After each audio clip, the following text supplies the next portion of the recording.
اور ہم نے قرآن کو تھوڑا تھوڑا کر کے نازل کیا ہے تاکہ تم لوگوں کو ٹھہر ٹھہر کر پڑھ کر سناؤ، اور ہم نے اس کو آہستہ آہستہ اتارا ہے۔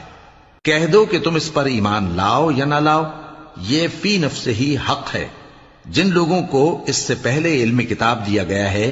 جب وہ ان کو پڑھ کر سنایا جاتا ہے تو وہ ٹھوڑیوں کے بل سجدے میں گر پڑتے ہیں اور کہتے ہیں کہ ہمارا پروردگار پاک ہے، بے شک ہمارے پروردگار کا وعدہ پورا ہو کر رہا، اور وہ ٹھوڑیوں کے بل گر پڑتے ہیں اور روتے جاتے ہیں، اور اس سے ان کو اور زیادہ عاجزی پیدا ہوتی ہے۔ کہہ دو کہ تم معبود برحق کو اللہ کے نام سے پکارو یا رحمان کے نام سے،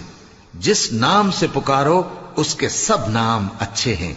اور نماز نہ بلند آواز سے پڑھو اور نہ آہستہ، بلکہ اس کے بیچ کا طریقہ اختیار کرو، اور کہو کہ سب